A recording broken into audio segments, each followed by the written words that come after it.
When fruit farmer and CISA board member Good Ben Clark from Clarkdale Fruit Farm invited me and my wife to join him and his wife at the home of a James Beard award-winning chef to have dinner with the chef and his wife, that is something that you cannot say no to.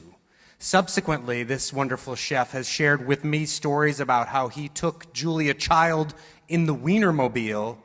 But how does this James Beard award-winning chef get here to our Happy Valley? To tell that story, please welcome, from Good Stock Farm, Sandy D'Amato.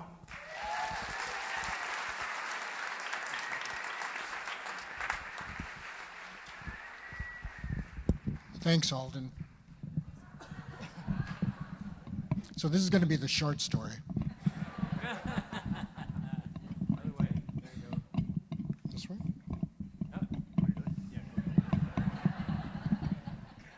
Righty-tighty, lefty-loosey.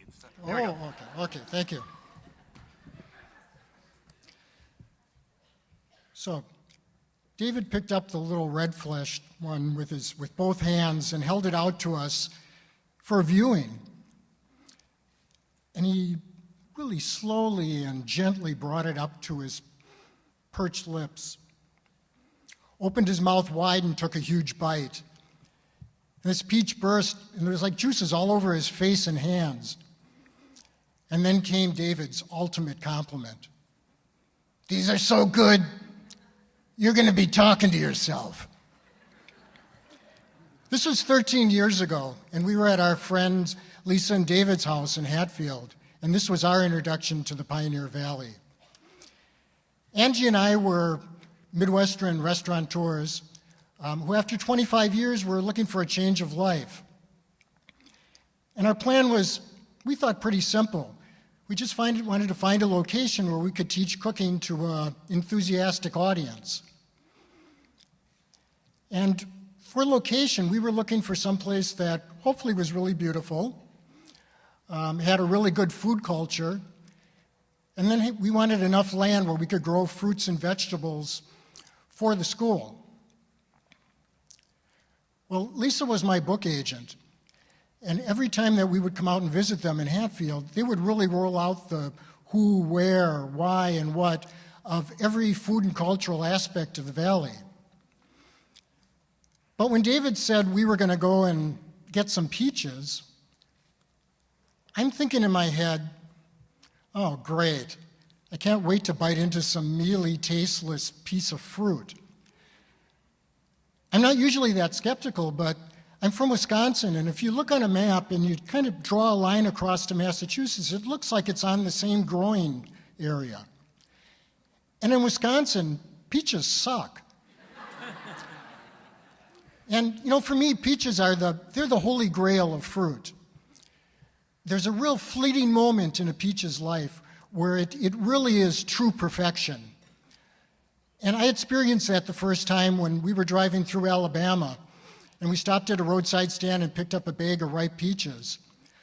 We got back in the car, and I'm driving, and I couldn't stop eating these things until I realized that both of my hands were stuck to the wheel of the car. Peaches are not car food. Like a proper Italian beef sandwich, they demand a physicality when you're eating them. But the peach that David gave me that day was not only better than anything that I had had in Alabama, it was the best piece of fruit I had ever put in my mouth. And it got better from there. And with David, when he'd show us around, there was no choice. You're getting corn, you're going to Golonka.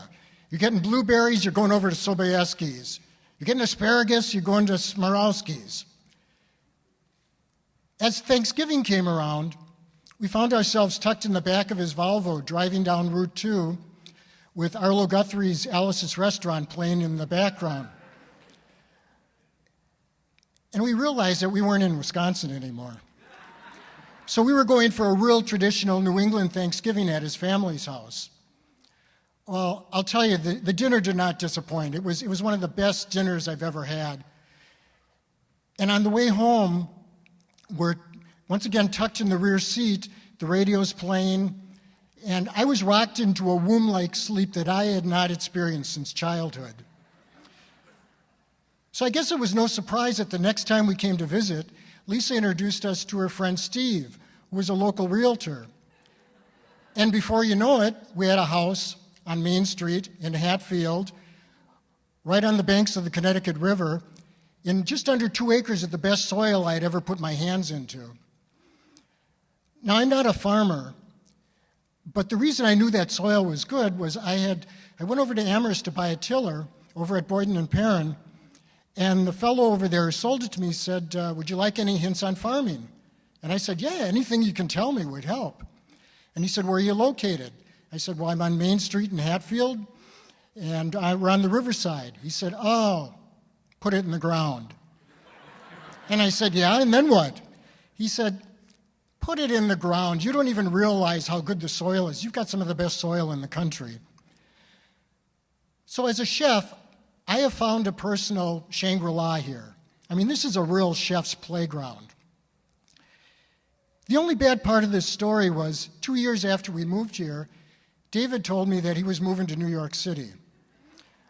And I was really sad about that because he had become a really close friend. And I was used to seeing him on a daily basis. The good news is it didn't change our friendship, as he comes up to visit often. And about a few summers ago, he was here, and I had just been up at Clarkdale and picked up a box of peaches up there, and I greeted him in the driveway. And as I saw him, the words just flowed out. David, you got to try these peaches. They're so good, you're going to be talking to yourself. Thank you.